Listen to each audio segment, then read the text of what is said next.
We can't be silent anymore. My grandmother lost her voice. She had her voice viciously stolen.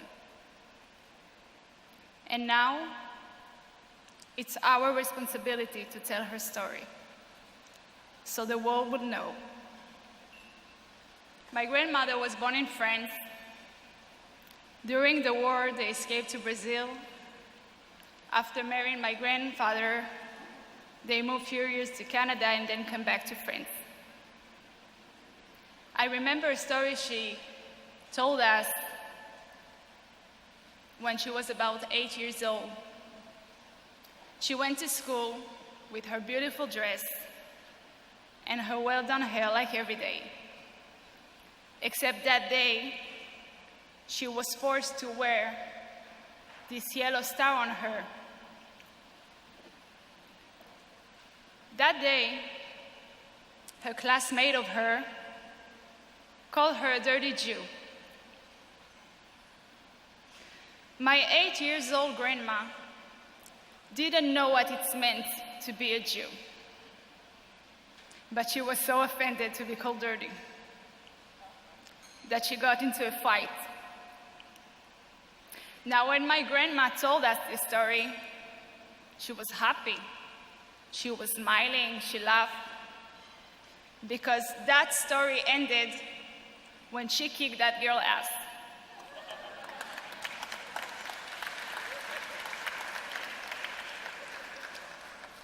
My grandma was amazing. She spoke 5 languages, had a bunch of hilarious stories, and never told the same one twice. She loved life, loved people, movies, theaters, dancing, good food, great wines, and ice cream, especially ice cream. Chocolate and pistachio are her favorites. But most of all, she loved her family, her 2 sons, 4 grandchildren, and 6 great-grandchildren.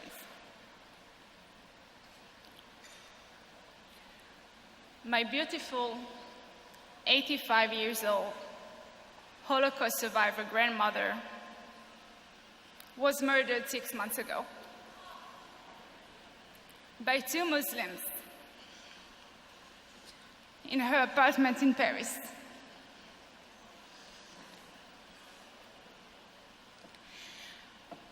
They came in.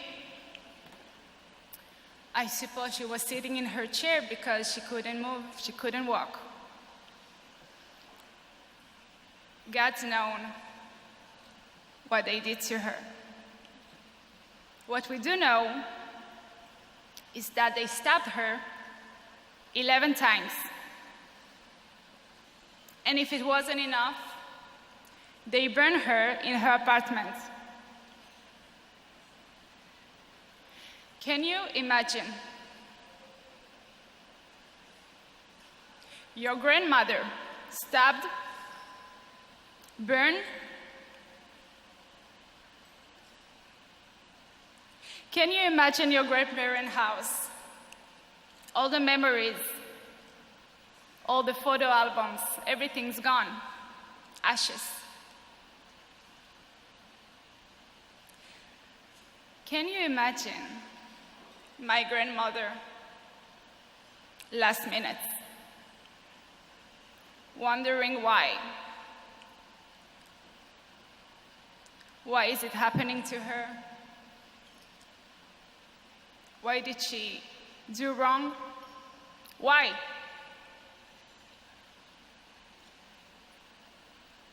Only because she was Jewish. Did you heard about this story?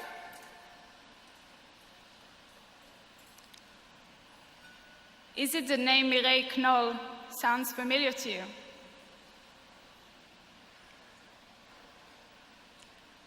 The first English newspaper who wrote about this story was the Algemeiner.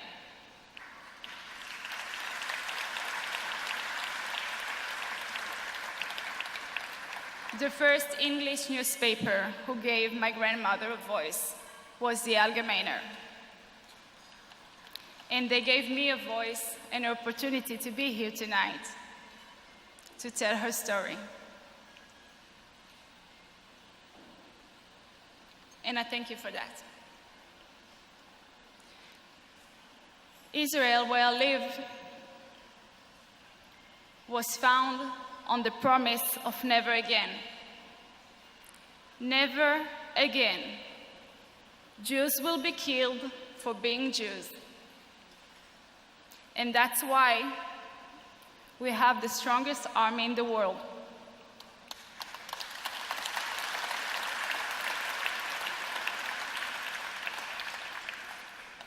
But even me, who served the IDF for 10 years, who was a captain, even I couldn't save my own grandma from Judophobia.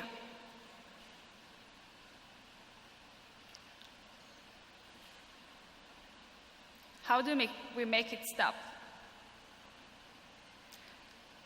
When do we got to say enough is enough?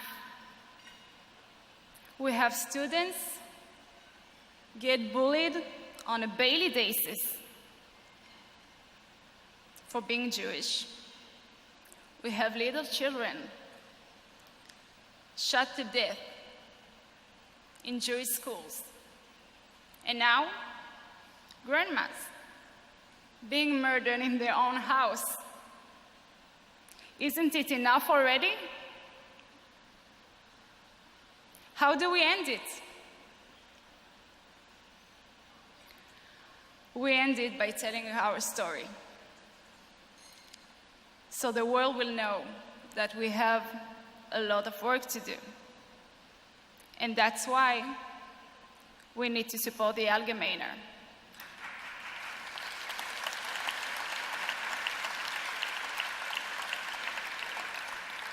So they can continue to give us a voice. Because we cannot be silent anymore.